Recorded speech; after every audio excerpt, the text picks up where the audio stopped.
शिव और पार्वती, राम और सीता, कृष्ण और राधा, नारायण और लक्ष्मी मां, ब्रह्मा और ब्रह्माणी। ये दो गड्डी है हमारी, और जिसको आपने दिल में हृदय में रख लिया, और हृदय में अगर रखा गई तो फिर भगवत भजन का आनंद अपने आप प्राप्त होगा।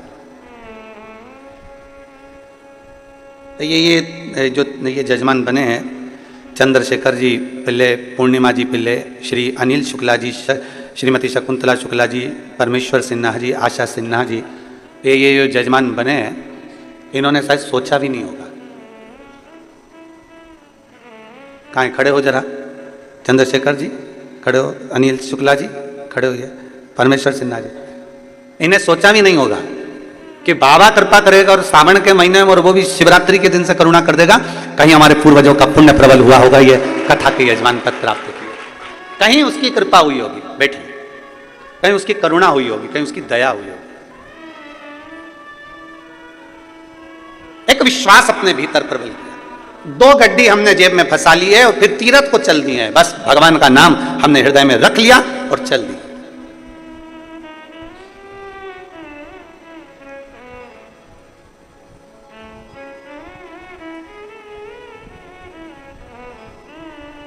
और जितने यहां श्रोता बैठे हैं ना, ये भी जरा विचार करिएगा, बड़े जब कथा होती है जगह संभालना पड़ती है, व्यवस्था करना पड़ती है, फिर साथ में छाता, फिर बिछाने का सामान, फिर सब, और बाबा ने ऐसी करुणा करी, ऐसी कृपा करी कि चलकर देवाधिदेव महादेव कुबेर भंडारी अपने नगर में आकर कथा सुन।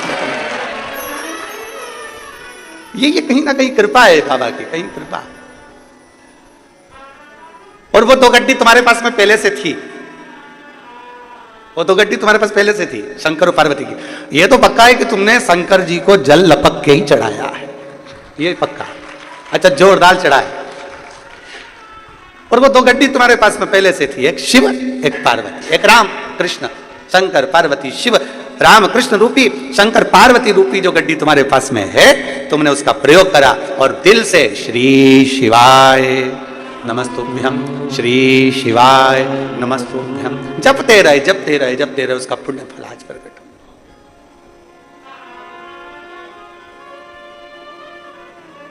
संपूर्ण जीवन का एक आनंद आप और हमको प्राप्त हो। माता सती ने प्रश्न किया काशी की धरा पर, काशी की भूमि पर, और काशी की धरा पर भगवान प्रश्न कर रही है माता सती भगवान देवाधिदेव महादेव से, भगवान शिव से, भगवान शंकर से, बाबा जी हमारे मन के संशय को मिटा दीजिए, ये पुनरपि जन्म पुनरपि मरणम, बार बार जन्म बार बार मृत्यु के प्रपंच से कैसे छूटा जाए, वो हमको बता दीजिए। हम कैसे छूटे हैं? और भोलेनाथ सुना दो ऐसी कथा जिसे सुनकर मैं भी अमर हो। हे शंभु, है त्रिकालदर्शी, है कैलाशी, है विनाशी, जिसको श्रवण कर मेरे भीतर के संशय मिट जाए, जिसको श्रवण कर मेरे भीतर का संशय चले जाए, ऐसी कथा मेरे जीवन को श्रवण करा दीजिए। मुझे श्रवण करना ऐसी कथा जो मेरे संशय को मिटा दे, मेरे संशय को समाप्त कर दे। मां भगवान देवाधिदेव महादेव सुन रहे हैं, माता सती बारंबार प्रश्न कर रही हैं, भगवान शंकर से बारंबार प्रश्न किया जा रहा है, बारंबार। और कितना सुंदर बात है, शिवपुराण कहती है यदि हमारा कर्म अच्छा है, यदि हमने श्रेष्ठ कर्म करा है, तो हमको भगवान को ढूंढने की जरूरत नहीं पड़ती, बाबा देवाधिदेव महादेव हमको ढूंढता है।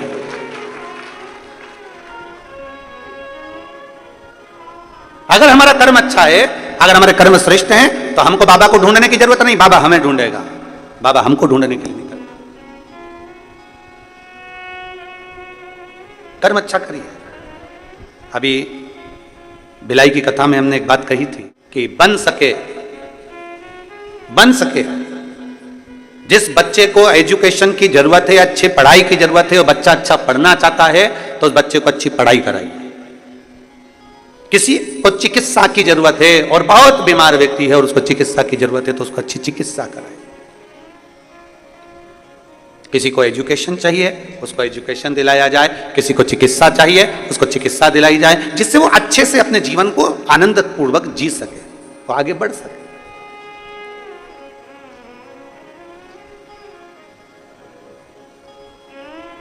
किस किसने सुनी थी भिलाई की कथा? हाथ उठाओ जरा। सभी ने सुनी है? रख लो रख लो रख लो। अगर चिकित्सा की जरूरत है तो चिकित्सा मिले, और यदि कहीं शिक्षा की जरूरत है तो शिक्षा मिले, और प्रयास करें कि अच्छी शिक्षा अच्छी चिकित्सा जनमानस तक पहुंचे।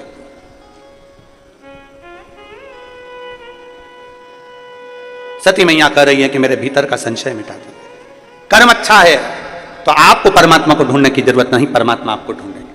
और अगर कर्म बेकार है, समय की अवस्था धीरे धीरे धीरे धीरे आती जाती है और मालूम पड़ जाता है कि हमारा आने वाला समय कैसा है। बचपन में कुछ अच्छा करा है तो जवानी में प्राप्त होता है, और जवानी में कुछ अच्छा करा है तो अधेड़ी में प्राप्त होता है, और अधेड़ी में कुछ अच्छा करा है तो बुढ़ापे में प्राप्त होता है। और यदि हम पूर्व से ही केवल थोड़ा थोड़ा थोड़ा थोड़ा पाप कर्म हमारा इकट्ठा होता गया तो बुढ़ापे में यह मत सोचना कि बहू तो रोटी दे देगी, बुढ़ापे में यह मत सोचना कि परिवार के लोग जी हजूरी कर लेंगे।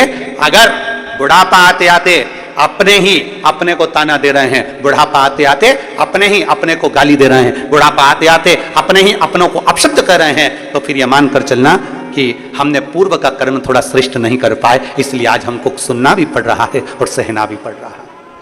अरे मत बुरे कर्म कर बंदे वरना पछताएगा, भगवान की आंखों से तू बच नहीं पाएगा, तू बच नहीं पाएगा।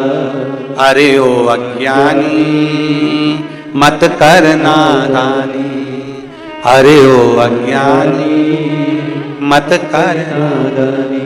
तेरे कर्म का फल भी तू ही पाएगा, जैसा किया तूने तेरे आगे आएगा। मत बुरे कर्म कर बंदे वरना पछताएगा, भगवान की आंखों से तू बच नहीं पाएगा, तू बच नहीं पाएगा। अपने कर्म थोड़े श्रेष्ठ करें, जितना बन सके श्रेष्ठता का कर्म थोड़ा थोड़ा करते चलिए, थोड़ा थोड़ा बहुत है। ये मेरी जीजियां बेटी है ना, इनको ज्यादा पैसा नहीं मिलता है, ये तो थोड़ा बहुत मायके गई, पापा ने दे दिया, माँ ने दे दिया, बाबूजी ने दे दिया, महतारी ने दे दिया, थोड़ा थोड़ा इकट्ठा करती है। बच्चों का मिलता है वो इकट्ठा कर लेती है, थोड़ा सा पति देवता दे देते हैं वो इकट्ठा कर लेती है, थोड़ा कहीं कोई मेहमान पावना आ गया, कहीं से धन आ गया तो वो इकट्ठा कर लेती है। जो नौकरी करती है उनका नहीं कर रहे हम, जो सर्विस कर रहे हैं उनका हम नहीं कर रहे, हम तो जो घर की दीदियां हैं, घर की हमारी बहनें, हमारी जीजियां हैं, हम उनका करें थोड़ा थोड़ा थोड़ा थोड़ा 50, 100, 500, 200, 25, 50, 100, 500, 200 इकट्ठा कर लेती हैं। किसके लिए इकट्ठा कराएंगे? बोलो बोलो जरा जीजियों, बोलो जरा जम के। खुद के लिए? बोलो जम के। नहीं। किसके लिए इकट्ठा करा? ये पैसा इकट्ठा करा जब बच्चों को जरूरत पड़े तो मैं निकाल कर दे सकूं, और पति को जरूरत पड़े तो मैं निकाल कर दे सकूं, ये उस समय के लिए, खुद के लिए नहीं। एक कथा, अमलेश्वर की कथा में हमने कहा था कि स्त्री से उसकी उम्र मत पूछो और पुरुष से उसकी आय मत पूछो। स्त्री से उम्र मत पूछो और पुरुष से, जम के बोलो जरा, आय मत पूछो। क्यों? स्त्री से उम्र इसलिए नहीं पूछिए क्योंकि स्त्री अपने लिए नहीं जीती, एक नारी जब भी जीती है अपने परिवार के लिए जीती है, इसलिए नारी से उसकी उम्र नहीं पूछी जाती, उसकी उम्र नहीं पूछते कि तू कितने साल की है। स्त्री से उसकी उम्र नहीं पूछी जाती कि तू कितने वर्ष की है। और पति से, ये जितने मेरे जीजा बैठे हैं यहाँ पे और जितने आस्था चैनल पर जीजा कथा सुन रहे हैं, इनसे इनकी आय नहीं पूछी जाती, तुम कितना कमाते हो, कितनी आवक हो रही है, कितने की फसल गई, कितना आया, नौकरी करते हो, सर्विस करते हो, कितना मिलता है, कितना कटता है और कितना मिलता है, इनसे नहीं पूछा जाता। स्त्री से उम्र मत पूछो और पति से उसकी आय मत पूछो, क्योंकि घर का पिता, घर का पुरुष जब भी कमाता है अपने लिए नहीं कमाता, वो अपने परिवार के लिए कमाता है, वो अपने लिए नहीं कमाता। क्या पूछा जाए इनसे? एक नारी का पूरा जीवन, एक स्त्री का पूरा जीवन अपने परिवार के लिए लग जाता है, पूरा जीवन। एक पुरुष का पूरा जीवन कमाने में, शुरू से बस कमाना कमाना कमाना कमाना कमाना, और कमाते कमाते कमाते कमाते उसका पूरा जीवन केवल परिवार के लिए हो जाता है, परिवार के लिए। जब उसको पता चलता है कि मेरी पूरी उम्र निकल गई और मैंने इसका भोग ही नहीं भोगा। मधुमक्खी छत्ता बनाती है,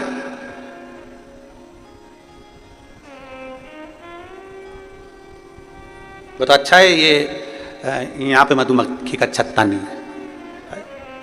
एक बार कहीं कथा करने गए थे बिहार साइड में, तो वहाँ मधुमक्खी का छत्ता था। अब वो इतनी बड़ी बड़ी ये लाइटें जलती हैं, तो वो मधुमक्खी का छत्ते में से मक्खियां निकल निकल के सब इधर उधर।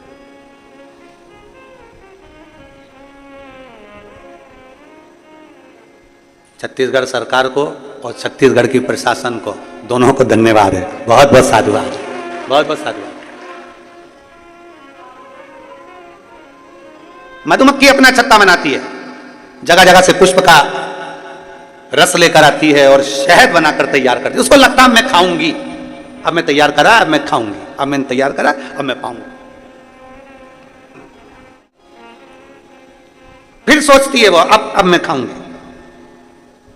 जीवन बहुत विचित्र है। मेरी जीजियों, मेरे जीजाओं, मेरी बेटियों, मेरे बेटाओं, मेरी माताओं, मेरे भाई, मेरे बंधु, मेरी माताएं, ध्यान रखना, जीवन बड़ा विचित्र है। जब दांत रहते हैं तब खाने को चने नहीं मिलते हैं, और जब चने मिलते हैं तो मुंह में दांत नहीं रहते। पूरा जीवन तो हम संघर्ष में निकाल देते हैं। बस मेहनत करूंगा, अभी थोड़ा कमा लूंगा ना, इसके बाद घर बनाऊंगा, घर बनाऊंगा, एक नंबर का मकान बनाऊंगा, गाड़ी लाऊंगा, ये करूंगा, वो करूंगा। मालूम पड़े घर भी बना लिया, गाड़ी भी लिया है, पर शरीर ऐसा हो गया कि घर तो नंबर 1 का बनाया, पर ऊपर एक बार अगर चढ़ गई तो 3 दिन बाद नीचे उतरी है। फिर क्या मतलब का घर? कई कई माताओं को बड़ा शौक रहता है, बस अपने पति से कहती है अपने एक मकान बनाएंगे। इतनी बारिश होती है ना, कपड़े सुखाने की जगह नहीं अपने घर में। अरे बोलो तो सही है कि गलत है? अपने यहाँ कपड़े सुखाने की जगह नहीं है, अपन एक मकान बनाएंगे और घर में ऐसा ऊपर ऐसा शेड लगा देंगे जहां पर कपड़े सूख जाए, कर जाए, और ऊपर अपन 2 मंजिल का बना लेंगे, बच्चों का कमरा अलग, इस बेटी का कमरा अलग, दामाद अलग, तो ये सब चीज कमरे कमरे बना देंगे और ऊपर अच्छी व्यवस्था कर देंगे कपड़े वपड़े सूखने की। अब मालूम पड़े बेचारे पति ने हिम्मत कर मेहनत कर कमा कर घर बना दिया, घर के ऊपर कमरे, कमरे के ऊपर छत भी बना दी, और छत पे ऐसी व्यवस्था भी कर दी कि कपड़े सूख जाए। अब मालूम पड़ा जब मकान बनाने का कहा गया था तब उम्र दूसरी थी, और आज जब कपड़े की बाल्टी लेके ऊपर चढ़ी तो मालूम पड़ा 4 घंटे तक वहीं पर बैठी है। भगवान भोलेनाथ, शंभुनाथ, त्रिकालदर्शी, कैलाशी, अविनाशी। इतने में नीचे आवाज पहुंची बहू के पास में, मम्मी क्या हो गया?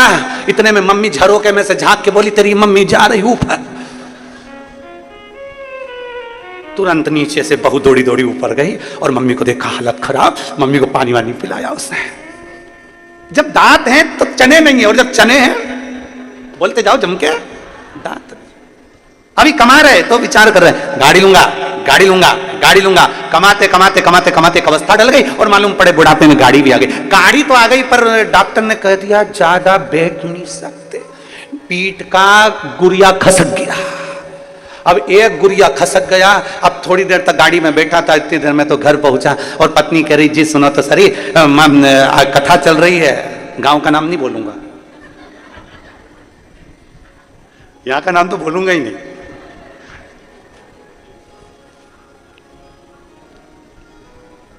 वो तो बहुत समझदार हो तुम, वैसे समझ जाओगे।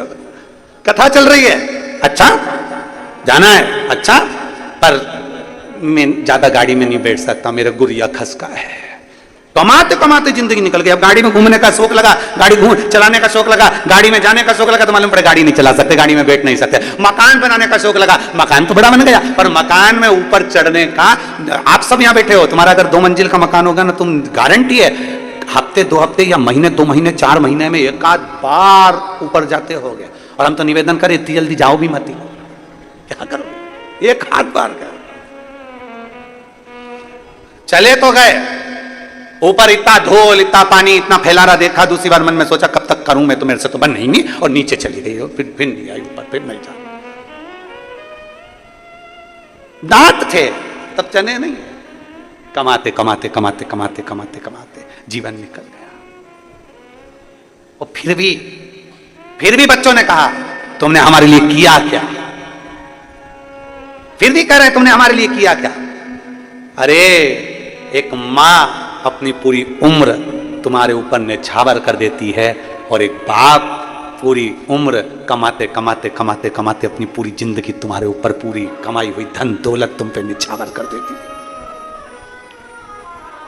इसीलिए हमने भिलाई की कथा में कहा था कि दुनिया की सबसे बड़ी दौलत है, दुनिया की सबसे बड़ी दौलत समय। दुनिया की सबसे बड़ी दौलत है समय, और दुनिया की सबसे बड़ी पूंजी है माता और पिता।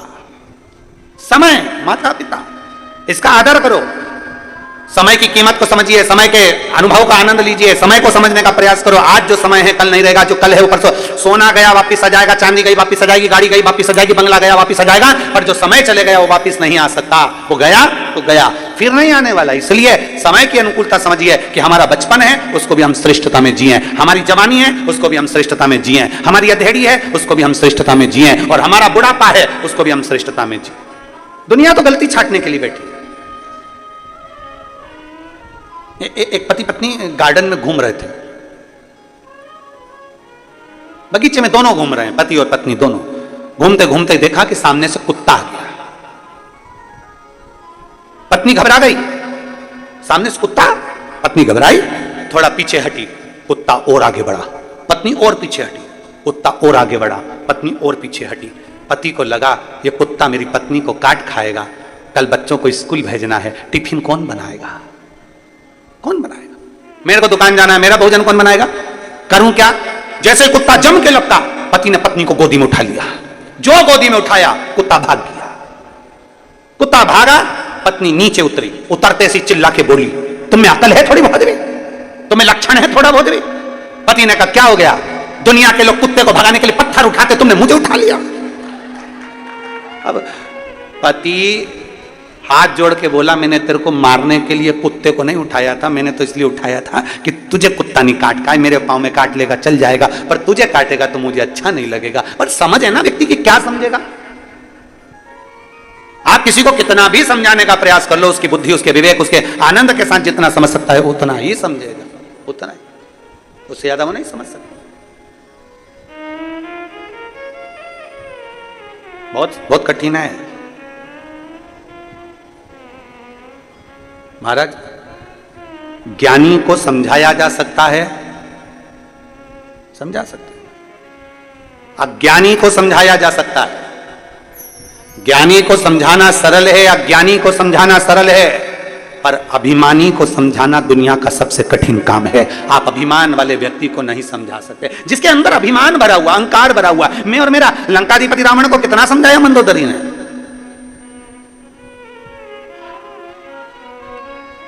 लंकाधिपति रावण को विभीषण ने समझाया, मंदोदरी ने समझाया, स्वामी सीता जी को लौटा रही है, स्वामी सीता जी को लौटा दीजिए, पर अभिमान भरा हुआ था भीतर, मैं और मेरा, मैं दशानन, 10 ग्रीवा, हजारों हाथ।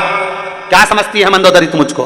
मंदोदरी बार बार समझाती है, नाथ तुम भले 1000 हाथ हो, तुम्हारे भले तुम्हारे 10 मुख हो, पर एक स्त्री पर तुम्हारी जो दृष्टि पड़ी है ये पूरे कुल को डुबो देगी। कहते हैं पराया धन और पराई स्त्री पूरे जीवन को बर्बाद कर देती है, पूरे जीवन को बर्बाद कर देती है।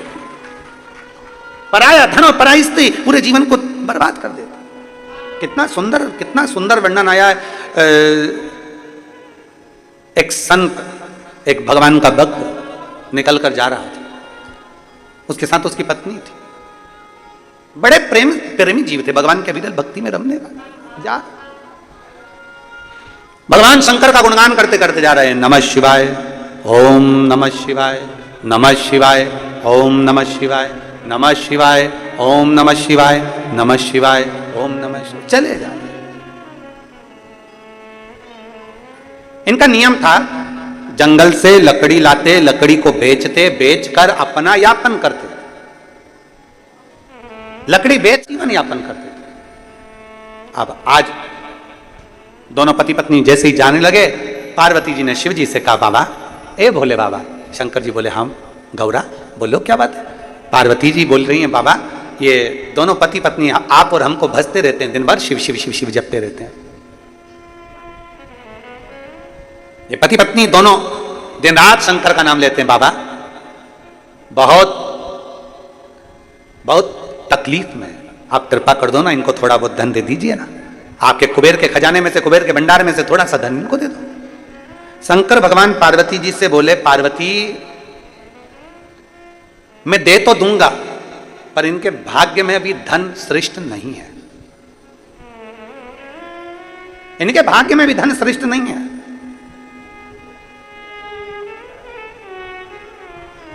जिसका जितनी किस्मत में होता है, जब भाग्य में होता है तब प्राप्त होता है। जरा विचार करिएगा, कथा मुंगेली में होने वाली थी, डोम लग चुका है, स्टेज बन चुका है, मंच व्यवस्था हो चुकी है, सारी व्यवस्था हो चुकी है, पर पानी कीचड़ सब उस पंडाल में इतना भर चुका था कि पांव रखो और पांव उसमें जा रहा, दब रहा।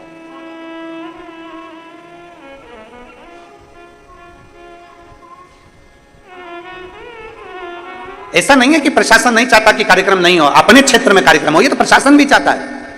क्षेत्र के चाहे कलेक्टर हो, एसपी हो, एसएसपी हो, कमिश्नर हो, आईजी हो, डीएसपी हो, एसडीएम हो, हर तहसीलदार हो, हर टीआई, सब चाहते हैं कि हमारे क्षेत्र में भी बाबा की कथा हो। ऐसा नहीं कि नहीं चाहते, पर उनका भी एक भाव होता है कि सुरक्षित हो, सुरक्षा पहले। क्योंकि देखा हुआ है अभी भिलाई में जो कथा हुई है, भिलाई में 3 बार पहले कथा हो चुकी है, पर आपने देखा होगा ये जो चौथी कथा भिलाई में हुई, जो 3 कथा हुई है, उन कथा से भी ज्यादा भीड़, ज्यादा भक्त भिलाई की इस कथा में पहुंच गए, और इतने भक्त पहुंचे कि पूरी रोडों पर चारों तरफ भक्त भरे हुए थे।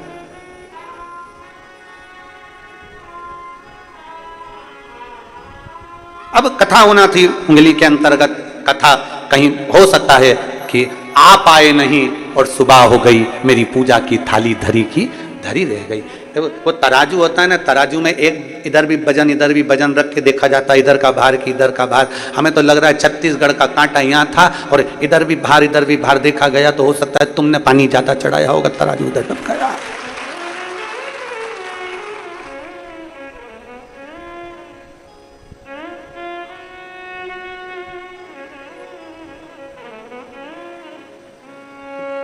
जैसे कथा यहां हो रही है, वैसी की वैसी वहां पर भी प्रशासन ने उनसे कहा कि देखो आप चाहो तो एक कोई स्टेज में कोई अच्छा ग्राउंड मिल जाए, ऐसा छोटा सा कोई हॉल मिल जाए जिसके अंदर आप ऑनलाइन करा, और नहीं हम कथा विशाल करा। पर तुम समझदार थे, तुम बड़े चतुर थे, और तुम लोगों ने सोच लिया बिल्ली के भाग से चीटका टूटा है, मक्खन अपने भाग्य में आ जाए तो अच्छा है। ऐसा नहीं कि प्रशासन नहीं सोचता, कार्य के लिए सोचता है, पर सुरक्षित हो, सबकी रक्षा हो, सब श्रेष्ठ हो, सुरक्षा के साथ। इनकी किस्मत में नहीं है। भगवान शंकर कह रहे हैं, पार्वती अगर मैं इसको सोना चांदी दे भी दूं, हीरे पन्ने दे दूं, पर इन दोनों पति पत्नी के भाग्य में नहीं। कैसे नहीं है? प्रभु बहुत साधारण है ये लोग, दे दो ना, थोड़ा सा धन दे दो ना। शंकर भगवान बोले ये दोनों पति पत्नी नहीं ले सकते, मुझे मेरा विश्वास कहता है शंकर की आराधना करने वाला, शंकर की उपासना करने वाला ये दूर रहता, पर धन से भी दूर होगा, पर स्त्री से भी दूर होगा, नहीं ले सकते। पार्वती जी बोली मेरे को तो धन में क्या दो। पार्वती जी ने एक लाल कपड़े में थोड़ा सा आभूषण, माणिक मोती सोना चांदी हीरा पन्ना बांधा और रास्ते में डाल दिया, जहां रास्ते से ये दोनों जा रहे थे। दोनों अलमस्त होकर नमः शिवाय, ओम नमः शिवाय, नमः शिवाय, ओम नमः शिवाय, नमः शिवाय, ओम नमः शिवाय बोलते बोलते जा रहे थे। इतने में पति की दृष्टि उस धन पर पड़ गई। पत्नी थोड़ी पीछे थी, पति की दृष्टि पड़ी धन पर। पति ने देखा किसी का सामान गिर गया है, सोना चांदी। पति ने देखा पीछे पत्नी आ रही है, उसने तुरंत वहीं से मिट्टी हटाई और उस पर धन पे डाल दिया।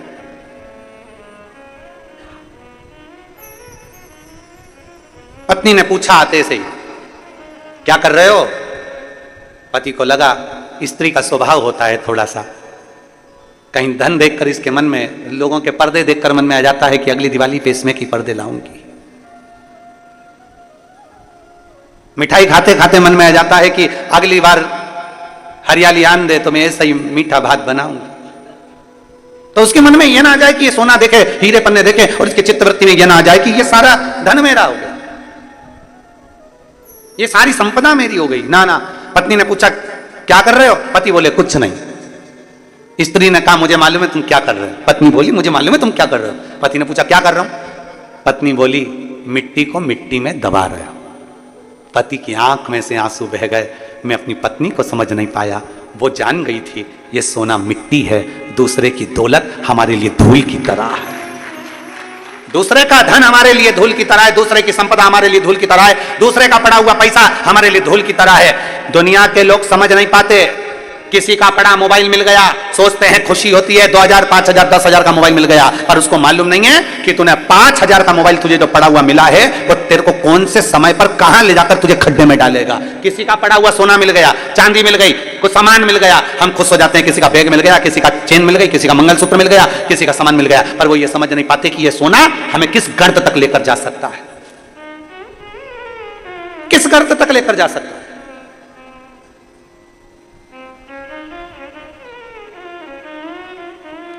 एक शनि की कथा आप लोगों ने सुनी होगी। शनि की धर्मपत्नी ने शनि से पूछ लिया था कि तुम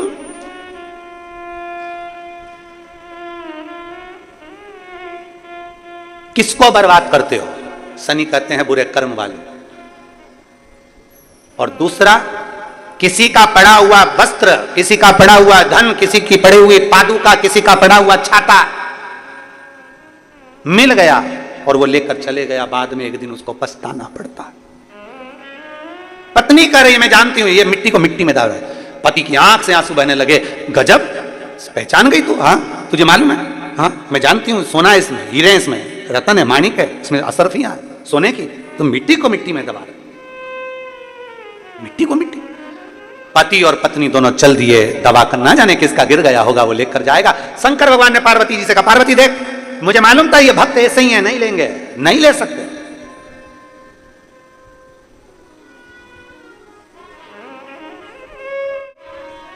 दो व्यक्ति होते हैं, एक का सामान चोरी चले गया और दूसरा होता है जिसने चोरी कर लिया। जिसका सामान चले गया वो 6 महीने में, 8 महीने में, 1 साल में वो वापिस चेन बनवा लेता है, वापिस मंगलसूत्र बनवा लेता है, भगवान इतना उसको दे देता है। पर जो चोट्टा होता है ना, वो परमानेंट चोट्टा होता है। वो इतनी बार चोरी कर लिया तो भी वो सेठ नहीं बन पाया, चोर की चोर ही रहा, चोर की चोर रहा। लाखों का सामान चुरा लिया तो भी चोट्टा की चोट्टा ही रहा।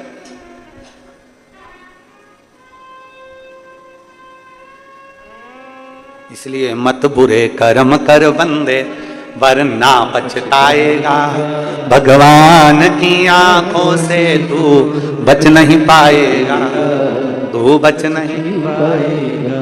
अरे ओ अज्ञानी मत करना।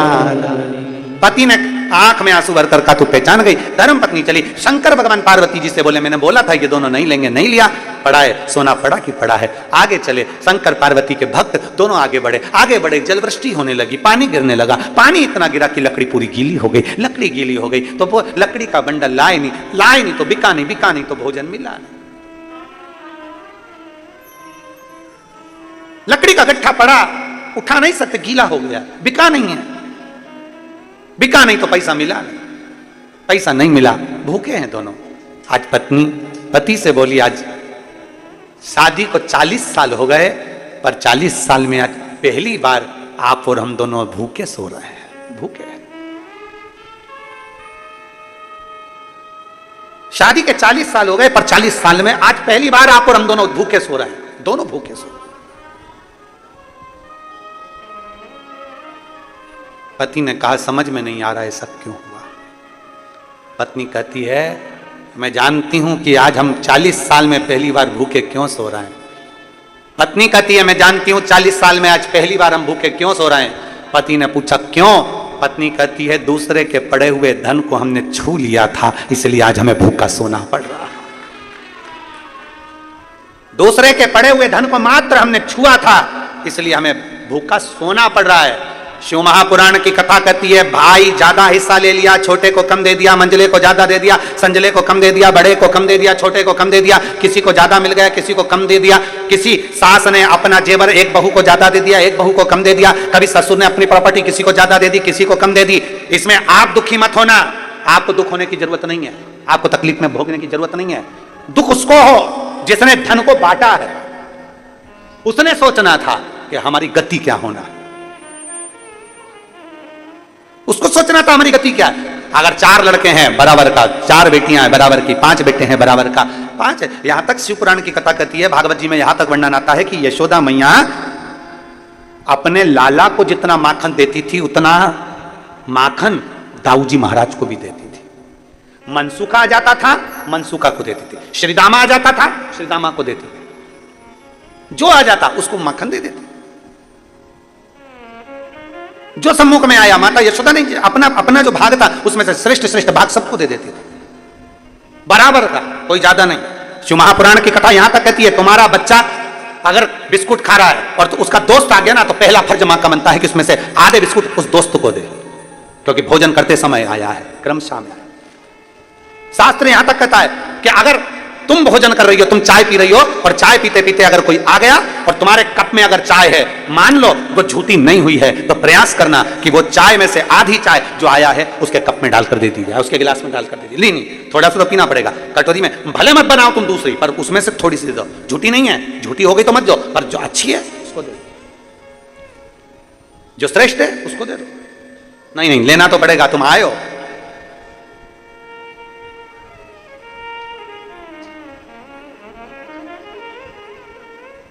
भोजन करते समय थाली में बाल आ जाए, भोजन करते समय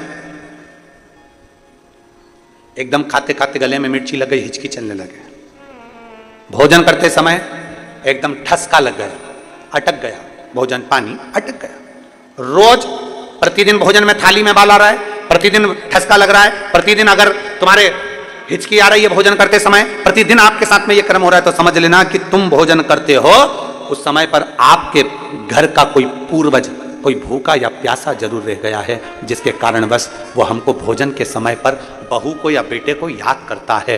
तो फिर करना क्या है, फिर क्या कर सकते? हिचकी आ रही है, भले मिर्ची खा ली, मिर्ची ना खा तो भी हिचकी आ गई, ठसका लग गया भोजन करते समय, और रोज लग रहा है, हर 2 दिन में, हर 3 दिन में ठसका आ जाता है। भोजन करते समय हर 3 दिन में थाली में बाल आ जाता है, भोजन करते समय हर 2-3 दिन में थाली में बाल पड़ा हो जाता है, हर भोजन करते समय हमारे को कुछ ना कुछ हिचकी चलने लगती है। हर 2-3 दिन में अगर ये क्रम हो रहा है तो समझ लो हमारा कोई पूर्वज, हमारा कोई पितृ, हमारे घर का कोई पूर्वज जो है कि नहीं है, वो हमारे को कहीं ना कहीं से भूखा है और भोजन का भाग मांग रहा है। फिर एक प्रयास करके देखो, फिर एक प्रैक्टिकल करके देखो, फिर एक प्रयास करें। चावल की छोटी सी एक कटोरी, उस कटोरी में धान भर लीजिए चावल, उसमें एक लौंग और एक बेलपत्र, बस ये रख लीजिए। जो हंडा होता है घर में, पानी का मटका होता है, पितरों का जो स्थान होता है जहाँ पानी पीते हैं अपन, मटका, हंडा, टंकी, बाल्टी, जो भी हो। आजकल तो लोग आरओ लगा लिए हैं, तो नीचे भी तो मटका रखते होगे, हंडा रखते होगे, टंकी रखते होगे, उसी के पास में वो कटोरी रख दीजिए। 14 की रात्रि, अमावस्या के दिन उस कटोरी का चावल, बेलपत्र, ये सब शिव मंदिर के अंदर आप कोई भी एक स्थान पर, कोई दोने के अंदर रखकर या कागज के अंदर रखकर, शिव स्थान पर, शंकर के मंदिर में शिवलिंग को केवल स्पर्श कर कर जमीन पर ही उसको कागज में या दोने में, उसको जहां जलाधारी होती है उस जलाधारी के पास में गणेश वाले स्थान पर, गणेश वाली जगह पर उसको रख दे। गणेश वाली जगह, फिर समझिएगा, ये शिवलिंग, जलाधारी, ये जलाधारी का चरण जहां से पानी बहता है, सीधा हाथ सीधी तरफ पर गणेश जी का स्थान होता है, लेफ्ट में कार्तिकेय का स्थान होता है, बीच में अशोक सुंदरी का स्थान होता है। शंकर का शिवलिंग, शिवलिंग के ऊपर जो जलाधारी लगी होती है, जलाधारी में से एक एक बूंद जो पानी नीचे गिरता है, ये शंकर भगवान की 5 लड़कियों का स्थान होता है, जया, विषहरा, शामली बारी, दौतली, देव। शंकर जी की 6ठे नंबर की लड़की का स्थान बीच में होता है, जिसका नाम है अशोक सुंदरी। ऐसा स्थान, और ये पार्वती जी का हस्तकमल हो गया, शंकर का स्थान हो गया। तो जब हम वो अन्न रखते हैं, जब हम चावल और एक बेलपत्र और एक लौंग जो रखते हैं, वो हम गणेश जी वाले स्थान के साइड में रखते हैं, नीचे की ओर रखते हैं उसके स्थान। कई लोग एक प्रश्न करते हैं, गुरुजी आज सावन की शिवरात्रि, हम रात्रि को पूजन करेंगे 7 बजे शाम को ऑनलाइन, तो हम मट्टी के शंकर जी बना रहे हैं तो क्या हम नंदी बनाएं? हम शंकर जी बना रहे हैं तो क्या हम गणेश जी बनाएं? नहीं, केवल शंकर भगवान का शिवलिंग बनाइए, बड़े प्रेम से जलाधारी बनाइए। हमने पहले भी कहा कि इसमें सारे देव अपने आप विराजमान हैं। आप जब अभिषेक करेंगे तो उसमें सब देवों का अभिषेक अपने आप हो जाएगा, सबकी। हाँ, पूजन के सामान में 3 सुपारी लिखाई है, उसमें से 2 सुपारी में से एक गणेश जी गोरा जी अपन बनाएंगे, उसका पूजन करेंगे, और 1 सुपारी से अपन संकल्प छोड़ेंगे। शिव आराधना में शास्त्र कर रहा है, शिव महापुराण वर्णन कर रही है। आप अगर भोजन कर रहे हो और भोजन करने में आपको बार बार हर 2 दिन में 3 दिन में बाल आ रहा है भोजन की थाली में, सब सफाई से भोजन बनता है। ऐसा कोई मेरी जीजी नहीं है जो बिना सफाई के भोजन नहीं बनाती, सब सफाई से बनाती है, सब अच्छे से बनाती है, सब अच्छे प्रेम से बनाती है, और सब सफाई से भोजन बनाती है। और सफाई से भोजन बनाने के बाद भी आपकी भोजन की थाली में बाल आ रहा है, अच्छे से प्रेम से एकांत में बैठकर भोजन कर रहे तो भी हिचकी आ रही है, तो भी आपको ठसका लग रहा है, रोज 2-3 दिन में लग रहा है, समझिए कि वो कहीं ना कहीं हमारे पूर्वज, कहीं ना कहीं हमारे देव भूखे हैं, भोजन मांग रहे हैं, भोजन मांग। और मैंने तेरे ही भरोसे बाबा, तेरे ही भरोसे हवा बिच उड़ती मांगी बाबा, डोर हथो छड़ी ना मैं कटी जाऊंगी भोले मैं तेरी। आप लोगों को आता है तो साथ में बोला करो, भोले मैं तेरी हवा बिच उड़ती जावांगी बाबा, डोर हथो छड़ी ना मैं कटी जाऊंगी भोले मैं तेरी शंभु मैं तेरी। 3 जगह स्मरण आपके सम्मुख में। स्वामी आज हमको 40 साल के पर्यंत पहली बार, 40 साल में पहली बार भूखा सोना पड़ रहा, पहली बार हम भूखे सो रहा। क्या कारण है? अभी आपको कथा में कहा, सालों से इंतजार कर रहे थे, और शिव महापुराण की कथा यदि सावन के महीने में यहां बैठकर अगर सुनने को मिल रही है तो समझना कि हमारे पूर्वजों का कोई पुण्य फल होगा। सालों से इंतजार कर रहे थे। कई एक पत्र लिखा है,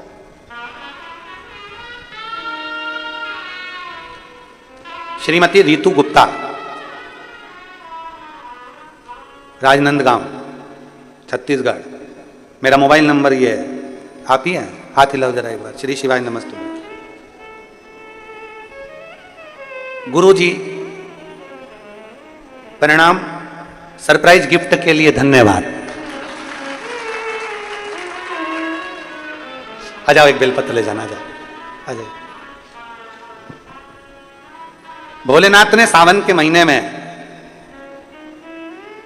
हम हमेशा सोचते थे वहां कथा हुई, वहां कथा हुई, वहां कथा हुई, हमारे क्षेत्र में कब कथा होगी, पर हमें नहीं मालूम था कि भोलेनाथ इतना दयालु है, इतना दातार है कि उसने इतनी जल्दी हमारी सुन ली, और 2 तारीख से हमको कथा श्रवण करने का सौभाग्य प्राप्त हो गया। एक लाइन अच्छी लिखी है, अरे लुटा दिया भंडार काशी वाले ने, कर दिया माला माल काशी वाले ने। ये शिव की कृपा। इन्होंने लिखा, कुछ तो पुण्य हमने किए होंगे और कुछ पुण्य हमारे नगर के लोगों ने किए होंगे जो ये कथा हमको मिली है। ये शिव कृपा के लिए। आ जाओ, आ जाओ।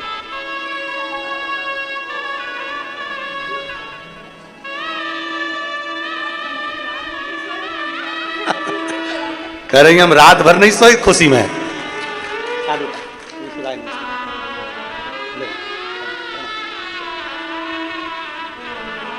एक शिव के प्रति एक भाव। शिव महापुराण की कथा कथी, कई पुण्य उदय हुए होंगे, कई पुण्य प्रबल हुए होंगे, कई पुण्य हमारे प्रखर हुए होंगे जो ये मिली। और यहां शास्त्र कह रहा है, पत्नी पति से कह रही है, 40 साल में अगर पहली बार हम भूखे सो रहे हैं तो इसका क्या कारण हो सकता है? क्या कारण है? सोचिए जरा, अपने पुण्य को और पाप को दोनों को गिनना चाहिए कि हमने क्या करा होगा, क्या किया होगा। 40 साल में आज पहली बार हम दोनों भूखे सो रहे हैं, इसका कारण क्या हो सकता है? इसका क्या?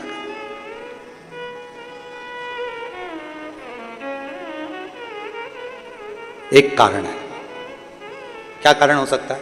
पत्नी ने कहा मैं जानती नहीं, पर इतना जरूर है कि एक कारण है। पति कहता है उसका क्या कारण हो सकता है? पति ने कहा पत्नी से, पत्नी बोली उसका एक कारण है, हमने दूसरे के धन का स्पर्श कर लिया, उसको छू लिया, इसलिए आज हमको 40 साल में पहली बार भूखा सोना पड़ रहा है।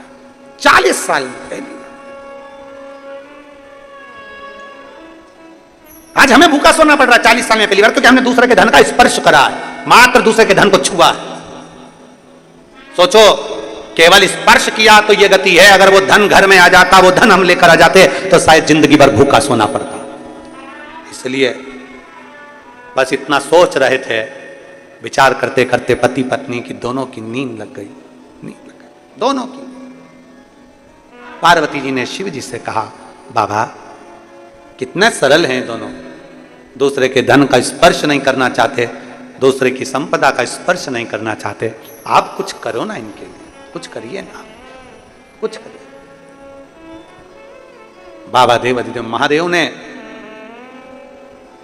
तुरंत पार्वती से कहा, पार्वती चिंता ना करिए, चिंता ना करिए, श्रावण का महीना आएगा, जंगल में इनको लकड़ी नहीं मिलेगी, भूलवश एक बेलपत्र के वृक्ष के नीचे बैठेंगे, छांव का पानी से बचने का प्रयास करेंगे, वहीं पर पड़ी हुई मिट्टी से ये शिवलिंग का निर्माण कर लेंगे, और शिवलिंग का निर्माण कर लेंगे तो उसी जगह पर मैं प्रकट होकर इनको दर्शन देकर इनको भंडार भर दूंगा, उसी स्थान पर।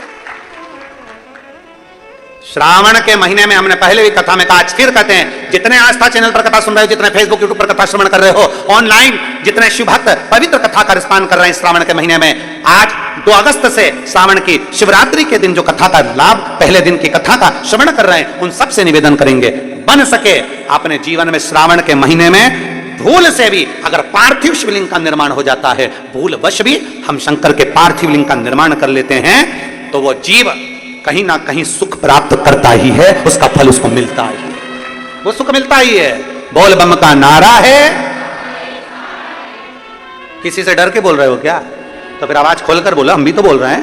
बोल बम का नारा है, सारी समस्या का हल। वीआईपी बन के नहीं बैठना अपने को। कई माताएं वीआईपी बन के ताली भी बजाएंगी तो ऐसे धीरे धीरे लोग क्या कहेंगे, ना ना, अलमस्त होकर बड़े प्रेम से सुनते हो वैसे ही सुनो, आनंद के साथ। आपन थोड़ा भंगे, हम तो भोलेनाथ जी के भगत जैसे सुनो कि शंकर के भगत हैं, बाबा के भगत हैं, बड़े प्रेम से आनंद लेना है। बिल्कुल ऐसे मुसद्दीलाल जैसे नहीं बैठना। तो मुसद्दीलाल जैसे बैठ गए, मालूम पड़े अब ये भी कुछ नहीं बोल रही, ये भी कुछ नहीं बोल रही, अब उसने धीरे से ताली बजाई, तुमने भी ज्यादा तेज बजा दूंगी, लग गई तो। अरे ताली बजाने का भी पुण्य है हमारे यहाँ, इसलिए किसी मंदिर में ताली का पुण्य बताया नहीं गया, पर शंकर की कथा में और शिव पुराण में ताली का पुण्य है। शंकर के मंदिर में भी ताली का पुण्य है। तो वो माताओं को आता है ना, मुझे बाल में से वो जुआ निकाल और उसका ऐसा निपटा देती है। उसी तरह जब पाप कथा सुनते समय हमारा पाप हमारे सम्मुख में आता है, और जब हम शंकर के मंदिर में, शिवालय के सामने, शिव के सामने या शिव पुराण में जब ताली का नाद करते हैं, पाप छिन्न हो जाता है। बोल बम का नारा है, सारी समस्या का हल। कोई लेट बनता है, कोई जल्दी बनता है, शिव को जल चढ़ाने वाला एक दिन से जरूर बनता है, प्राप्त होता है, प्राप्त हो गया। हमने छू लिया इसलिए ये हो गया। भगवान कर रहे तो चिंता मत कर। पार्वती, सावन का महीना आएगा, ये दोनों लकड़ी लेने निकल जाएंगे। लकड़ी के लिए रहेगी, पेड़ की छांव में जरूर जाएंगे। ये सब भगवान लीला रचता है, अपन कुछ नहीं रच सकते। जो रचने वाला है वो शंभु है, जो रचने वाला है वो शंकर है। कहाँ कथा होना थी और कहाँ हो रही है, रचने वाला शंकर है। किसको सुनना थी और कौन सुन रही है, सब रचने वाला शंकर है। जजमान कौन था और कौन बन गया, रचने वाला शंकर है, उसके सिवाय कोई नहीं। सब शिव के हाथ में। वो कब डमरू बजाएगा, कैसा बजाएगा, कोई पता नहीं, पता नहीं चलता।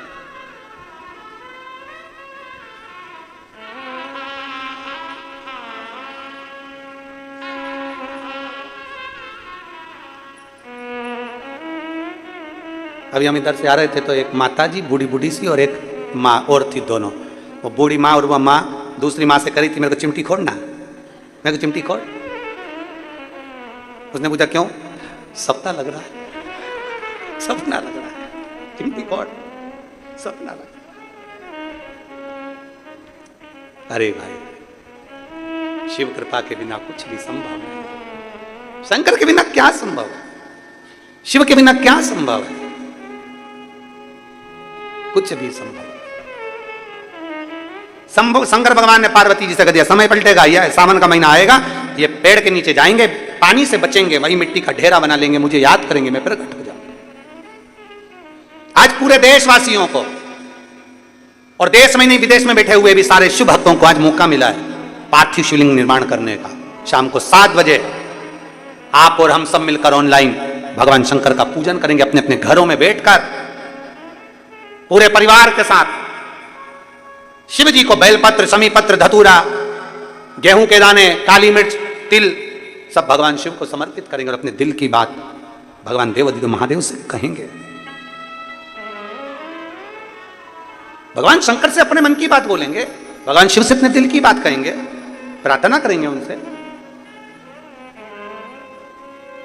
आप सब लोग भी तैयारी करके आए होंगे घर पे, है ना? अरे बोलो तो जम के, करिए तैयारी सब, बहुत बढ़िया। और सारे जितने आस्था चैनल पर कथा सुन रहे हैं, पूरा राष्ट्र, पूरा देश, एक एक छोटा सा छोटा गांव और बड़े से बड़े गांव में शंकर जी की पूजन की तैयारी हो रही है। पूरे सभी को सावन के इस शिवरात्रि की बहुत बहुत बधाई, बहुत बहुत बधाई। पूरे देशवासियों को श्रावण शिवरात्रि की बहुत बहुत बधाई। करो दिल से पूजन, पार्थिव लिंग का निर्माण करिए, अपने हाथों से शिवलिंग का निर्माण एक परात के अंदर, थाली के अंदर या पाटे पर उसको करिए, बेलपत्र का पत्ता रखकर भगवान शंकर के शिवलिंग का निर्माण करो। बाबा से प्रार्थना करो, बाबा आज सावन की शिवरात्रि है, बाबा शिवरात्रि के दिन का वर्णन शास्त्र करता है कि रात्रि के पहले पहर की पूजन जो करता है भगवान उसको पहले पहर की पूजन में प्रथमता रखता है, आनंदता दे। आप कृपा करिए, दिल से पूजो।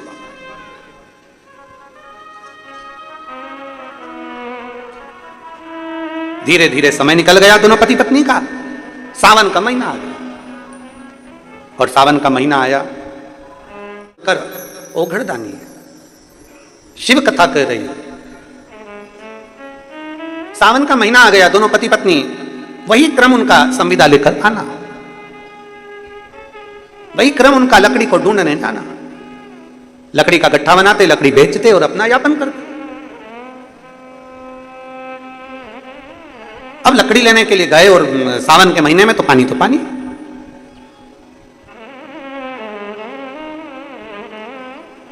एक विश्वास जब व्यक्ति के दिल में प्रखर हो जाता है तो शिव महापुराण की कथा कहती है कि उसको शंकर मिलने में देरी नहीं लगती, उसे शिव मिल ही जाता है। एक विश्वास, एक पत्र है,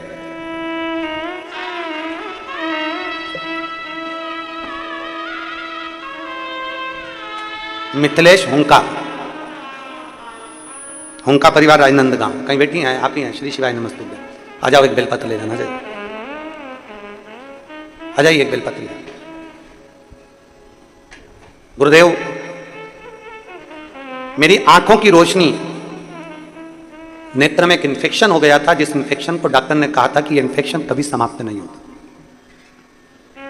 जिसके कारण आंखों की रोशनी धीरे धीरे धीरे धीरे धीरे धीरे जाती रही। और डॉक्टर ने कह दिया था इन्फेक्शन इतनी जल्दी समाप्त नहीं होता। आंख का जो काला भाग है, उस काले भाग में जो बीच में बिंदु है, उसमें इंजेक्शन लगना था और फिर वो आंखों का इन्फेक्शन उसके अंतर्गत समाप्त होना था। गुरुजी, इन्फेक्शन को मिटाने के लिए 4 इंजेक्शन डॉक्टर ने बोले थे और वो डॉक्टर का कहना था कि ये ठीक हो कि ना हो उसका भी कोई वर्णन नहीं। रोशनी धीरे धीरे जाती रही। अब करें तो करें क्या? किसी ने कहा कि शिव महापुराण की कथा सुनो, हमने कथा सुना, प्रारंभ करा, शंकर जी पे चढ़ा हुआ जल और एक बेलपत्र का प्रयोग किया। डॉक्टर ने 1 इंजेक्शन तो लगा दिया, फिर 3 इंजेक्शन की बारी आई तो हमसे सहन नहीं हुआ, अब सहा नहीं गया, तब बेलपत्र और शंकर के चढ़े हुए जल का प्रयोग करना प्रारंभ किया। अब मैं बाबा का क्या वर्णन करूं गुरुदेव, मेरे बाबा की ऐसी करुणा हुई। लोग कहते हैं क्या सारी समस्या का हल 1 लोटा जल हो सकता है, पर मैं विश्वास के साथ कहती हूं कि शंकर पर चढ़ा हुआ जल का आचमन और बेलपत्र का सेवन रोग की निवारणता करता ही है।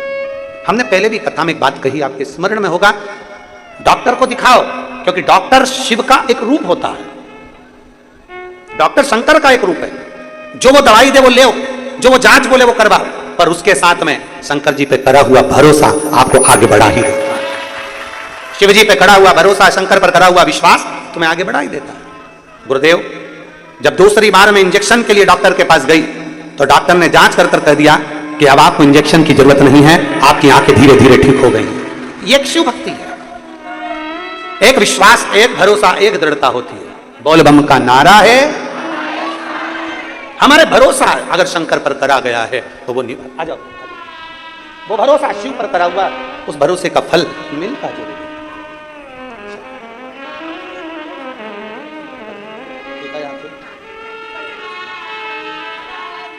90% रोशनी वापिस आ गई है शिव की कृपा से, बहुत बहुत।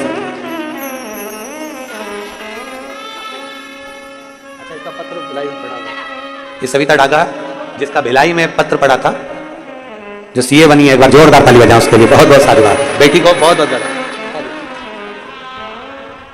शिव तत्व की प्राप्ति, शंकर की उदारता। और मैंने तेरे ही भरोसे बाबा, तेरे ही भरोसे हवा बिच उड़ती जावागी, बाबा डोर हंतो छड़ी ना मैं कट्टी जावागी, भोले मैं तेरी पत्नी, शंभू मैं तेरी पत्नी। शिव तत्व है। सावन का महीना आ गया, दोनों पति पत्नी संविदा लेने के लिए, लकड़ी लेने के लिए गए। अब लकड़ी लेने तो चले गए, पर जलवृष्टि इतनी, जो रचा था परमात्मा ने वो होकर रहता है। भगवान जो रचता है वो होता है। तुम कितना भी सोच लो, आप कितना भी सोच लो कि आपके अनुसार हो जाए, नहीं हो सकता। फिर कहेंगे कितनी कितनी व्यवस्था वहां करी गई, सोचा कितना गया, कितना लोगों ने अपना अपना, कोई ने रिजर्वेशन कराया, कोई ने कुछ कराया, कोई ने व्यवस्था कराया, सोचा अपना, कहां होता, अपने सोचे से नहीं। वो लिखने वाले ने जो लिखा है वो होता है, अपने सोचे से नहीं हो सकता, कभी भी, कभी नहीं। और प्रभु कृपा, उदारता, करुणा, दोनों पति पत्नी बेलपत्र के वृक्ष के नीचे जाकर, बरसते पानी में बहुत पानी गिर रहा था, उसके नीचे जाके खड़े हो, बेलपत्र वृक्ष के नीचे।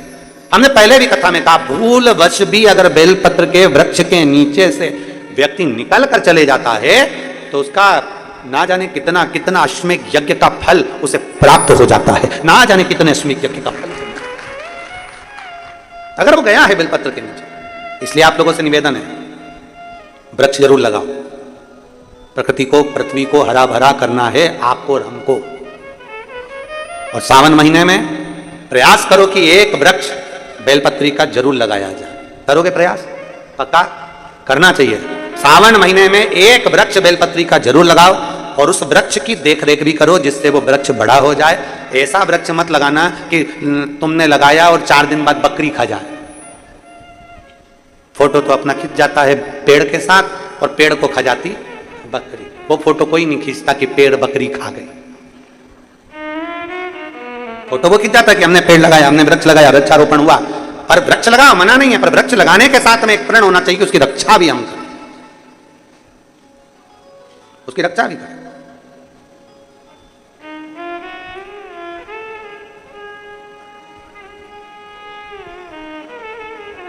पर जितने लगाने वाले हैं ना उससे दुगने वो अभी गुरु पूर्णिमा की कथा थी सीहोर में, तो वहाँ एक मुंबई की एक दीदी आई थी। वो जोड़ा दोनों पति पत्नी का, वो हर कथा में यजमान बनते हैं। वो आगे बैठे हुए थे और जमीन पे बैठ के वो श्री शिवाय नमस्तुभ्यं बोलते हैं। अपने टीवी पे उसको देखा भी होगा। वो दोनों पति पत्नी का नियम है कि कम से कम सावन महीने में या अन्य समय पर वो कम से कम 15 से 20 पेड़ उसको लगाने का प्रयास करते, तो बड़ा करने का प्रयास करते। पर वो बता रहे थे, गुरुजी हम बेलपत्री का पेड़ लगाकर आते हैं और कोई पूरा की पूरा गमला की गमला ही उठा के बेलपत्री का ले जाता है। हम लगाते और वो उठा के ले जाते। अब करें तो करें क्या? तो हमने उनसे कहा कि तुम एक काम करो, ऐसी जगह पर लगाओ जहां पर बेलपत्री का पेड़ कोई लेकर ना जाए। तो फिर उन्होंने कहा कि हम कहाँ लगाएं, आप बात बताओ। तो हमने कहा जरूरी नहीं है कि बेलपत्री का ही लगाओ, तुम कोई दूसरा भी लगा नहीं जाएगा, वृक्ष तो लगाओ। तो उन्होंने कहा कहाँ लगाएं, हमने कहा तुम शमशान में लगाया। तो मां कौन लेने जाएगा? और आधा तो लोगों को वैसे ही भय रहता है कि शमशान से लाया, और पत्नी को मालूम पड़ जाए शमशान से पेड़ लिया है, तो तुम शमशान में लगा दो। पृथ्वी हरी भरी हो कहीं पर भी हो, पर ये पृथ्वी हमारी प्रकृति, हमारे पूरा पृथ्वी पूरा भूमंडल हरा भरा हो, ऐसा नियम बनाना चाहिए कि पृथ्वी के संरक्षण प्रयास एक वृक्ष जरूर लगा। जितना जितना वृक्ष लगता है ना उतना उतना जल बढ़ता है। पृथ्वी का जो जल कम हो रहा है ना, उसका कारण केवल ऐसा ही है कि वृक्ष नहीं है। वृक्ष कटते गए, जल कम होता गया, इसलिए वृक्ष लगाना जरूरी है। एक बेलपत्री के वृक्ष के नीचे से भी अगर कोई भूलवश निकल कर चले जाता है, हजारों अश्वमेध यज्ञ का फल उसके खाते में प्राप्त हो जाता है। हजारों अश्वमेध यज्ञ का पुण्य फल उसे मिलता है।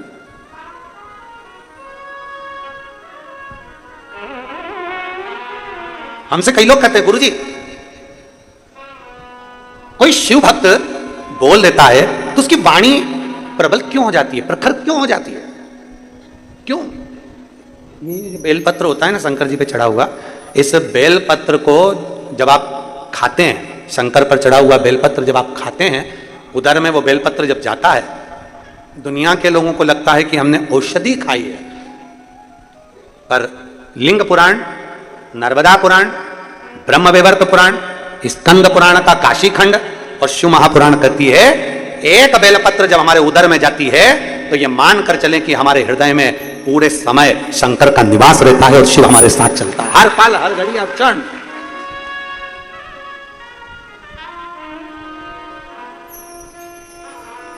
हर पल हमारे साथ शिव है।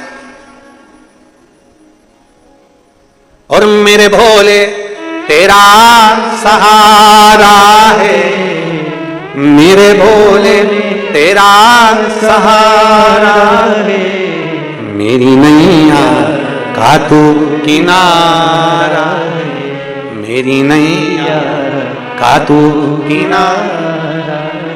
हर पल हर घड़ी हर क्षण शिव तुम्हारे साथ में चले, शंकर तुम्हारे साथ, हमारा विश्वास हमारे साथ चलना चाहिए।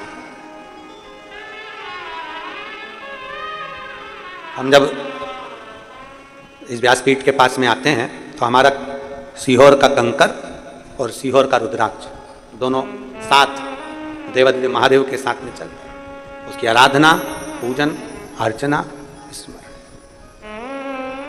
नित्य प्रति। और एक तो हमारी पोथी में रखा ही रहता है, एक तो हमारी पोथी में निरंतर संपूर्ण विश्व के कल्याण हेतु कि भले बाबा का रुद्राक्ष का भी स्पर्श बेलपत्र को हो और वो संपूर्ण विश्व के कल्याण, एक तो हम लेकर चलते ही हैं, साथ में उसको लेकर अपनी पोथी के अंतर्गत उसको चलते ही स्मरण के लिए, भक्ति के लिए, भजन, नित्य शिव भजन। नित्य श्रावण महीना है, संकल्प लो कि एक वृक्ष में भी लगाऊंगा, प्रयास करूंगा कि सावन के महीने में एक बेलपत्री का वृक्ष लगे। दोनों पति पत्नी बेलपत्र के वृक्ष के नीचे चले जाते हैं, बारिश हो रही है, भयंकर जल वृष्टि हो रही है, दोनों वहां बैठ गए, भूमि पर बैठे पेड़ के नीचे। अब आदत रहती है, जो लोग फालतू बैठे रहे ना, थोड़ी देर तक फालतू बैठे रहे तो वहां फूल पड़ा होगा तो उसकी पत्ती तोड़ तोड़ तोड़ तोड़ तोड़ तोड़ देगा। फिर मन करा तो अपनी साड़ी में से ही एक रुआ निकाल के उसको निकाल के उसी को निकाल के दिन मरोड़ती शंभो सरने पड़ी मांगू घड़ी दुख। आदत रहती है, फिर ही बैठे हो, क्या कर रहे हो? भिलाई की कथा में कहा था, भानु नाम का बच्चा धूल का शिवलिंग बना लेता है। सुनी थी कथा? भानु नाम के बच्चे ने मिट्टी का शिवलिंग बना लिया, उसका पुण्य उसके खाते में चला गया, पुण्य खाते में गया, केवल शिवलिंग बना, केवल। अब दोनों पति पत्नी शंकर के भक्त बैठे, बेलपत्र की छांव, मिट्टी में से, ढेले में से ऐसा बनाते बनाते शिवलिंग की आकृति बना ली, शिवलिंग की आकृति बन गई। और शिवलिंग की आकृति जब बन गई तो मन में दोनों पति पत्नी के भाव आया, ये शंकर हमने बना लिए, हमें स्मरण नहीं आया। बेलपत्री तोड़ी, शिव को समर्पित कर दी। जैसे ही बेलपत्री शंकर पर चढ़ी, उसी मिट्टी के शिवलिंग में से, पार्थिव शिवलिंग में से शंकर भगवान प्रकट होगा, शिव प्रकट। उसी पार्थिव शिवलिंग में से शंकर का प्रागट्य हो गया, शंकर का प्रागट्य। एक बहन ने प्रश्न किया, गुरुजी भिलाई का प्रश्न है, अग्रसेन भवन का, जहां हम ठहरे थे। गुरुजी जब शंकर भगवान का शिवलिंग बनाते हैं तो उसका नेत्र, उसकी नाक, उसका अधर, उसका सिर, उसका मुख बनाना चाहिए? शिव महापुराण में यह कुछ भी वर्णन नहीं है। शिव महापुराण में यह वर्णन नहीं है कि आप उनका चेहरा बनाए, मुख बनाए, अधर बनाए, नेत्र बनाए, शिखा बनाए, यह शिव महापुराण में वर्णन नहीं है। शिव महापुराण में तो केवल इतना वर्णन है कि आप अगर गमले की भी मिट्टी का शिवलिंग बना रहे हैं तो वो पार्थिव शिवलिंग है, यहां चेहरा बनाने की जरूरत नहीं। पार्थिव शिवलिंग का मतलब होता है जितनी मिट्टी को जोड़ा गया है, जितनी मिट्टी का संचय किया गया है, उसमें जितने जितने कण हैं, वो सारे कण जब इकट्ठे होते हैं तो मिट्टी में जितने कण होते हैं उतने कण के बराबर हमको शिवलिंग निर्माण का पुण्य फल प्राप्त हो जाता है। इसलिए पार्थिव की महत्व, पार्थिव की महत्वता क्यों है? तो ये इधर करते हैं कि नहीं करते हमको नहीं मालूम। हरतालिका करते हैं इधर, हरतालिका तो हरतालिका जब करते हैं तो हरतालिका में मिट्टी का बालू का या मिट्टी का शिवलिंग बनाते हैं। क्यों बनाते हैं? ये माताएं बालू का शिवलिंग, मिट्टी का शिवलिंग क्यों बनाती है? उसका कारण, सोमवार का 16 सोमवार करते हैं तो बालू मिट्टी का शिवलिंग बनाते हैं, 16 सोमवार कर रहे हैं तो मिट्टी का शिवलिंग है, हरतालिका कर रहे हैं तो मिट्टी का शिवलिंग है, अन्य पूजन कर रहे हैं तो मिट्टी का शिवलिंग का मतलब है छोटा छोटा कण कण कण कण, उसको पानी में मिलाकर इकट्ठा करा जाता है, फिर शिवलिंग का निर्माण करा जाता है। मतलब ढेर सारे हजारों शिवलिंग हम एक साथ पूजन नहीं कर सकते, तो पार्थिव बना लेते हैं, उसमें कण कण कण कण ढेर होते हैं, तो हजारों शिवलिंग का फल हमारे खाते में प्राप्त हो जाता है, हजारों शिवलिंग का।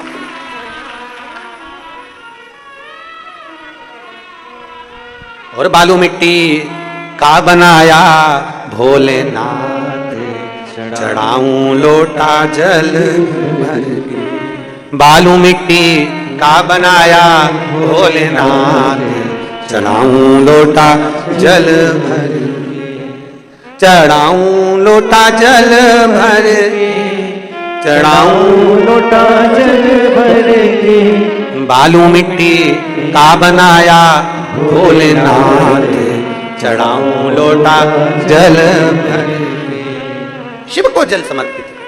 पार्थिव बनाओ, उसमें चेहरा बनाने की जरूरत नहीं है। पार्थिव बनाओ, उसमें आंख नाक मुख बनाने की जरूरत नहीं है। पार्थिव बनाओ, उसमें नंदी भी बनाने की जरूरत नहीं है, क्योंकि नंदी के रूप में तो आप और हम शंकर के चरणों में 24 घंटे पड़े हुए हैं।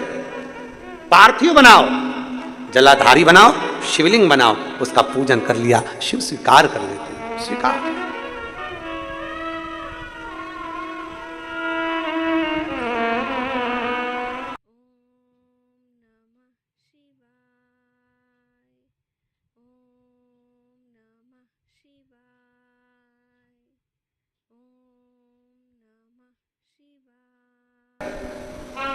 बेलपत्र थोड़ी चढ़ा दी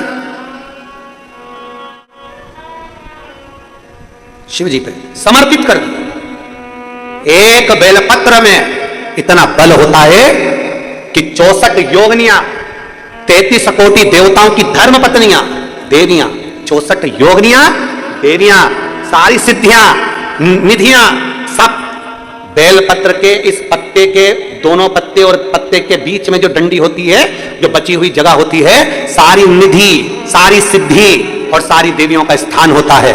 जब हम एक बेलपत्र को दिल से अपनी कामना कर कर देवाधिदेव महादेव को, आप लोगों के स्मरण में हम फिर करें कि ये शिवलिंग जलाधारी, ये जल बहता है, समझ में आ रहा है ना? जल बहता है, ये जल किस ओर जाता है? कौन सी दिशा में जाता है? जम के बोलो, उत्तर की दिशा में। जब हम एक बेलपत्र समर्पित करते हैं दक्षिण में बैठकर, कहां बैठते हैं अपन? दक्षिण में, उत्तर की ओर मुख, दक्षिण में बैठकर जब डंडी का मुख उत्तर की ओर कर कर बेलपत्र अपने मन से कामना कर कर शिवलिंग पर समर्पित करते हैं, तो ऐसी कोई कामना नहीं जो मेरा महादेव पूरी ना करता।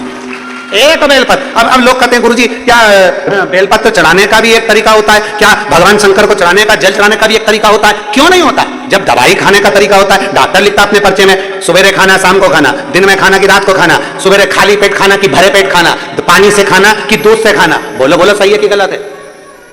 पानी से खाना कि दूध से खाना, रात को 9 बजे खाना, खाने के बाद खाना, भूखा पेट खाना। जब डॉक्टर लिख कर दे दिया है कि दवाई ऐसे लोगे तो फायदा करेगी, अब तुम्हारा मन करा, तुमने तो दवाई ली, सब एक साथ निपटा गई, और डॉक्टर के पास 5 दिन बाद जाकर बोली असर नहीं कर रही है। डॉक्टर साहब अभी भी मेरी पसली दुख रही, अभी भी मेरा सिर दुख, आसान नहीं कर रही, कमजोरी उतनी की उतनी है। डॉक्टर ने कहा हमने दवाई दी थी, पर्चा दिखाओ जरा। पर्चा डॉक्टर ने देखा, जो देखा तो कही दवाई तो सही लिखी है रे जी, दवाई तो सही है, फिर असर क्यों नहीं कर रही? तो इससे पूछा दवाई खा रही हो? हाँ। पूरी खा रही हो? हाँ। जो ये खाली पेट वाली है कि मैं तो सब एक साथ खा लेती हूं। डॉक्टर बोला यही गड़बड़ है, बस यही गड़बड़, सारी दवाई एक साथ खा गई, जो खाली पेट की खा, इन्फेक्शन को समाप्त करने। रात की दवाई क्यों देते हैं? क्योंकि रात भर जो नींद आएगी इन्फेक्शन खत्म करेगी, उसके लिए। सवेरे की दवाई अलग है, भोजन के हिसाब से। तो डॉक्टर ने दवाई दी है तो उस हिसाब से खाओ, पर अपन ने तो एक साथ लिया, पत्ता पत्ता पत्ता खोला साहब, लारी बहू पानी ला, और बहू पानी ला के बोतल का दे दिया, और साथ सारी दवाई खोला के और साहब निपटा गई। मारा तो बीपी ऊंचा नीचा हो रहा है, असर नहीं कर रही। अब दवाई असर जब करे, जब नियम से ली जाए तो दवाई उसी तरह जैसे डॉक्टर की दवा असर जब करती है, जब समय समय पर ली जाए, तो यहाँ शास्त्र भी कहता है बेलपत्र चढ़ाने का भी तरीका है, जल चढ़ाने का भी तरीका है, दूध चढ़ाने का भी तरीका है, गेहूं चाहे काली मिर्च, ये सब तुम साल भर चढ़ाओगे उसका कोई मूल तत्व नहीं है, पर गेहूं, काली मिर्च, काली तिल, कमलगट्टा और ये सब चीजें जब तुम सावन की शिवरात्रि पर समर्पित करती हो तो उसका फल तुम्हें साल भर के अंदर मिलता जरूर है, प्राप्त होता है।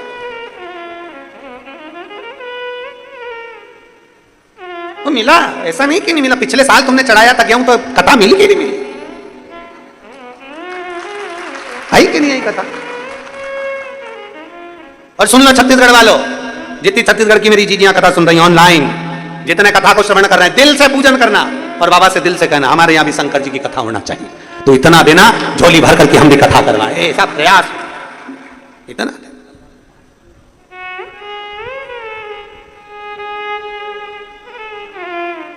उसके बिना नहीं हो सकता, उसके बिना नहीं होगा। एक बेलपत्र में वो बल है जब हम समर्पित करते, दिल से, हृदय से, चित्त से बाबा को समर्पित करते। हम 2 बेलपत्र प्रतिदिन, हमारी जो कथा होती है, कथा में हम 2 बेलपत्र उसमें से इसमें अपनी पुस्तक में रख लेते हैं, पर्चा डाल देते हैं, इसको पूरा बंद कर देते हैं। जब सुबह पाठ करने बैठते हैं बेलपत्र निकाल लेते हैं, पाया, बाबा का भजन किया, स्मरण किया, अपनी भक्ति में एक ऊर्जा। हम कहेंगे शुगर का कितना भी मरीज हो, इंसुलिन लेने वाला भी अगर शुगर वाला है और उसको इंसुलिन लग रही है, तो हम उस तक से कहेंगे थोड़ा बेलपत्र शिवजी पे चढ़ी हुई कुंदकेश्वर महादेव का नाम लेकर खाना चालू करो। धीरे धीरे धीरे धीरे 2, 3, 4 बेलपत्र खाने की आदत डालो। नहीं खाते बन रहा है, मुंह में छाले आ जाते हैं या मुंह तरह तरह से बन जाता है, तो सुखा के बेलपत्र को चूरा बनाओ, कुंदकेश्वर महादेव के नाम से थोड़ा सा वो चूरा पानी के साथ निगल लो या गोली बनाकर निगल लो। उसका फल 15-20 दिन तक लगातार खाओगे। 15-20 दिन के बाद में डॉक्टर से जांच कराना, इंसुलिन तुम्हारा कम होते चले जाएगा और एक दिन बंद हो जाएगा, तो इंसुलिन लेना नहीं पड़ेगा। शुगर तक, बीपी, थायराइड, कैसा भी है बीमारी है, बेलपत्र बेलपत्र है, एक पत्र है। हमें तो लग रहा था कि पत्र ही नहीं आएंगे, पर आप लोग भी गजब हो रहे,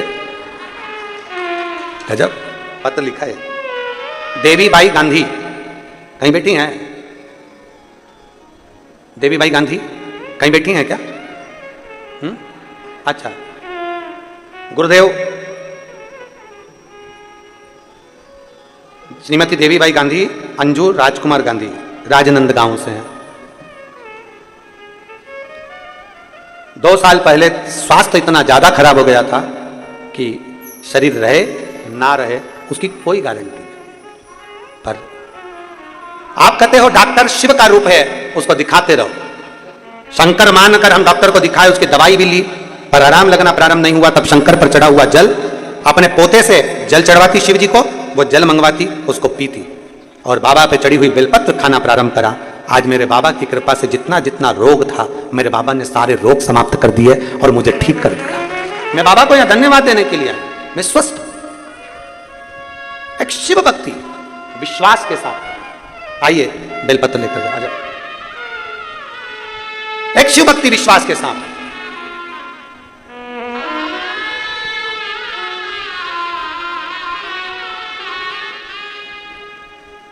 जितना भरोसा, जितना विश्वास, जितनी दृढ़ता हम धारण कर सके शिव के प्रति। फिर निवेदन करेंगे, जल हो, बेलपत्र हो, और मेरी माताओं से भी निवेदन, भाइयों से भी निवेदन, शंकर के मंदिर में चढ़ा हुआ जल, शिव पर चढ़ा हुआ जल का आचमन भी सोच। आ जाओ,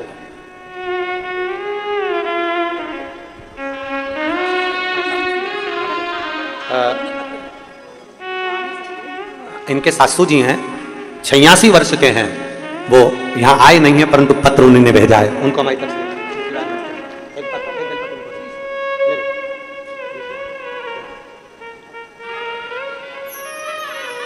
एक विश्वास अपने भीतर हो, शिव पर चढ़े हुए जल का भी एक भरोसा, एक दृढ़ता, एक विश्वास।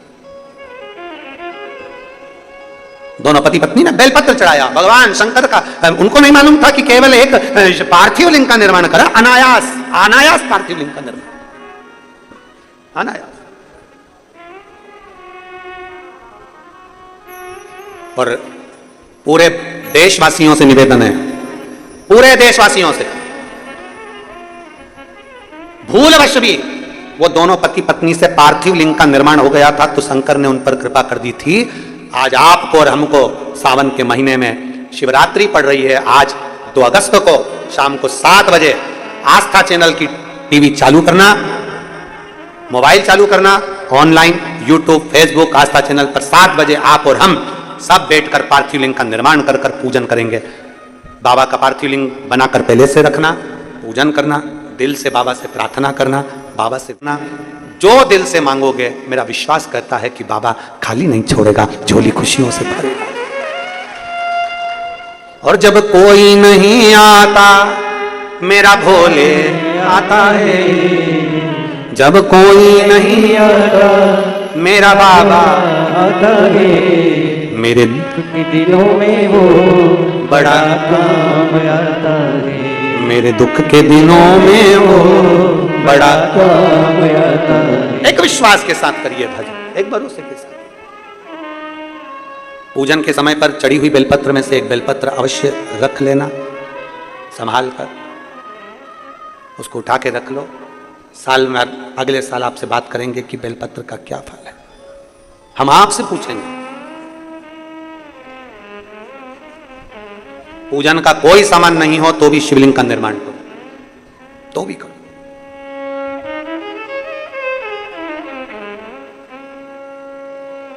पूजन करते करते लाइट चली जाए, चिंता ना करिएगा। एक लोटा जल और जो सामग्री बताइए वो दिल से श्री शिवाय नमस्तुभ्यं, श्री शिवाय नमस्तुभ्यं, श्री शिवाय नमस्तुभ्यं कहकर समर्पित करो दिल से, सुनेगा।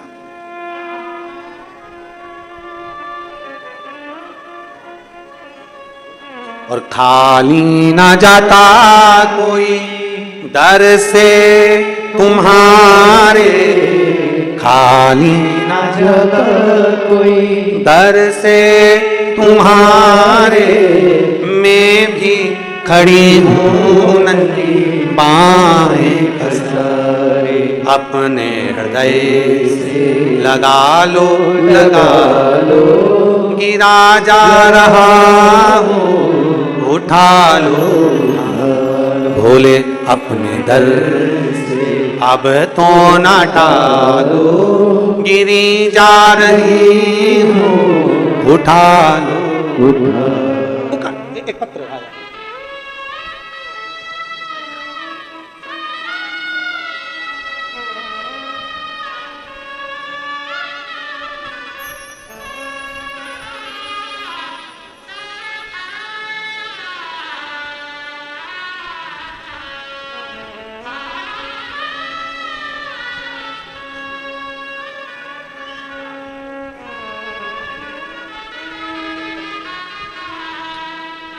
सोनम श्रीवास्तव कहीं बैठी हैं, आप ही हैं, लिया बाबू को लिया। सोनम श्रीवास्तव, राजनंद गांव से हूं। महाशिवरात्रि की पूजन का क्या फल है गुरुजी सावन के महीने की, कोई मुझसे पूछे। पिछले वर्ष आपने कहा था कि एक बेलपत्र उठाकर शिवरात्रि पूजन की बेलपत्र को रख लेना चाहिए, अपनी कामना कर कर बाबा वो देता ही है। गुरुदेव, एक बेटी मेरी जन्म ले चुकी थी, 9 साल हो गए थे शादी को। इस बच्ची के जन्म के बाद 9 वर्ष बीत चुके थे, पर मुझे दूसरी संतान नहीं हो रही थी। डॉक्टर ने भी मना कर दिया था कि तुम्हें अब संतान नहीं होगी। हमने बड़े से बड़े डॉक्टर का इलाज करवाया, पर संतान का सुख नहीं प्राप्त हुआ दूसरा। तब वो बेलपत्र, शंकर का ऑनलाइन अभिषेक हमने किया और एक बेलपत्र उठाकर बाबा से पुत्र की कामना के लिए करी। बाबा को मैं धन्यवाद देती हूँ, बाबा ने ऐसी कृपा करी कि मेरे यहाँ 17 फरवरी 2024 को पुत्र रत्न की प्राप्ति हुई है। मैं बाबा को प्रणाम करने के लिए लिया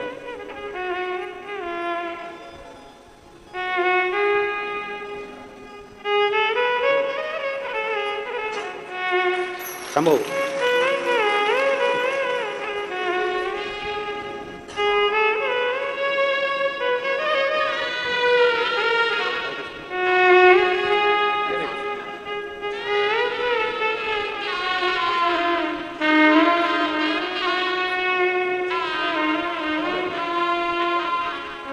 खाली ना जाता कोई दर से तुम्हारे, मैं भी खड़ी हूँ मारे पसारे। अपने हृदय से लगा लो गिरा जा रहा हूँ, उठा लो। एक विश्वास के साथ में भजन करिए बाबा, पूजन करिए। दोनों पति पत्नी ने शिवलिंग का निर्माण करा, उस पर एक बेलपत्र भूलवश चढ़ा दी। भूल से भी अगर शंकर के शिवलिंग का निर्माण हो जाए, भूलवश भी अगर हम शंकर का शिवलिंग सावन महीने की शिवरात्रि पर निर्माण कर लें भूलवश भी, तो उसका फल हमें मिलता जरूर। खाली नहीं चढ़ा दिया बेलपत्र। सही तरीके से अगर बेलपत्र चढ़ता है, सही तरीके से स्वीकार होता है, स्वीकार। आपसे पूछें, एक उत्तर दीजिएगा। छत बनाया, उसमें सही तरीके से ढाल बना दिया, तो पूरा पानी नीचे गिर जाएगा कि नहीं गिरेगा? जम के तो बोलो, गिरेगा ना। और अगर छत बनाया और उसमें ढाल सही नहीं बनाया, तो फिर पानी निकलेगा? फिर तो तुम्हें झाड़ू लेके जोड़ना पड़ेगा, पानी को निकालो। जैसे कई बाथरूम में पानी भरा रहता है, तो वो झाड़ू से उसको वाइपर से साफ करती रहती है, पानी भरा गया तो निकाल रही है। अगर सही ढाल होता तो पानी निकल जाता, सही ढाल होता तो पानी निकल जाता। वो ढाल सही नहीं था ना, इसलिए पानी। तो उसी तरह शंकर को पाने का तरीका होता है, ढाल सही रखिए। आप कहां बैठ रहे हो, कैसे पूजन कर रहे हो, बेलपत्र कैसे चढ़ा रहे हो, शिव को कैसे रिझा रहे हो, यह आपको मालूम होना चाहिए। तुरंत मिलता शिव, तुरंत। क्या पहले के समय में लोग शंकर जी को जल नहीं चढ़ाते? चढ़ाते थे। सावन महीने में नहीं जाते थे? जाते थे। पर अब लोगों को शिवरात्रि की पूजन हो, चाहे रोज शंकर को जल चढ़ाना हो, चाहे बेलपत्र चढ़ाना हो, चाहे भगवान शंकर का जल चढ़ा हुआ का आचमन करना हो, अब लोगों को ज्ञात हो गया कि शिव को जल कैसे चढ़ाना, शंकर का अनुमोदन कैसे करना, शिव जी से प्रार्थना कैसे करना, शंकर को नमन कैसे करना, अब उनको ज्ञात हो गया। तुमने जान बोल बम का नारा है सारी समस्या का हल। अब उनको ज्ञात हो गया कि शिव को कैसे प्राप्त करना। करा, शंकर भगवान प्रसन्न हो गए, प्रकट हो गए। मांगो, तुम्हें क्या चाहिए? आज तक शिव का दर्शन नहीं करा था, पहली बार मिलन हुआ शिव से, पहली बार, पहली बार। अब हम आपसे पूछें, एकदम अचानक कोई तुमसे कह दे मांगो तुम्हें क्या चाहिए, एकदम पत्नी से पति कह दे आज मैं बड़ा खुश हूं, तू मांग ले तुझे क्या चाहिए। पत्नी तुरंत विचार करेगी अब मैं मांगू क्या, नेकलेस, चूड़ा, क्या मांगू, आज इतने खुश है मैं क्या मांगू। और पत्नी तो मांग ले जो सामान मांगना है अपनी जगह पर, इतने में आज एक दिन पत्नी कह दे पति से आज मैं बड़ी खुश हूं, तुम मुझसे मांग लो तुम्हें क्या चाहिए। पति सोचे जिंदगी में पहली बार गाड़ी उल्टी चली है। हमेशा मैं कहता था मांग ले तुझे क्या चाहिए, आज ये बोली है आज तुम्हारा जन्मदिन है, हैप्पी बर्थडे टू यू, आज मेरा मन कर रहा है मैं तुम्हें कुछ गिफ्ट दे दूं। पत्नी बोली पति से मांग लो तुम्हें क्या चाहिए, आज मैं बड़ी खुश हूं, जो मांगोगे मैं तुमको दे दूंगी। इतनी देर में पति ऑफिस जाने की तैयारी कर रहा था, पत्नी फिर आ गई, मांगो आज मैं बड़ी खुश हूं, तुम जो मांगोगे मैं दे दूंगी, मांगो तुम्हें क्या चाहिए। इतने में पति ने कहा तलाक। फिर पत्नी गई अंदर, फिर गई अंदर, अभी आ रही मैं तलाक देती तुम करो, अभी आ रही। मुश्किल। शिव कथा कर रही है, भगवान शंकर का चरित्र कर रहा है, मांगो तुम्हें चाहिए क्या, क्या दिया जाए तुमको, क्या दिया जाए। शंकर भगवान कहते, दोनों कहते हैं हमें कुछ नहीं चाहिए, अगर देना है तो केवल इतना कृपा कर दो कि आपके चरणों की भक्ति कभी समाप्त ना हो, बस इतनी कृपा कर दो, और कुछ नहीं। क्या इससे ज्यादा क्या चाहिए। जैसे देवराज नाम के ब्राह्मण को भगवान शंकर ने मोक्ष दिया, बिंदुक के मरने के बाद उनकी धर्मपत्नी चंचुला देवी ने शंकर की कथा का अविरल भक्ति प्राप्त करी। ऐसी अविरल भक्ति अपने भीतर होना चाहिए। ईसर जी और गोरा जी आ रहे हैं, जोरदार ताली बजाएं। ईसर जी, गोरा जी, जोरदार ताली बजाएं। ईसर जी और गोरा जी हमारे बीच में आ रहे हैं। शंकर पार्वती भगवान शंकर की विरल भक्ति को धारण कर रहे हैं महाराज। ईसर जी, भगवान शिव आनंद की राशि है, शिव तत्व को प्राप्त करें। ईसर जी और गोरा जी बनकर भगवान शंकर पार्वती जी के साथ में मंगलमय शिव महापुराण की कथा को श्रवण करने के लिए जाते हैं। आप और हम भी सब पवित्र सावन के महीने की आज 2 अगस्त से प्रारंभ हुई शिव महापुराण की कथा बड़े भाव से श्रवण कर रहे हैं। आज कथा का प्रथम दिवस यहां विराम ले रहा है।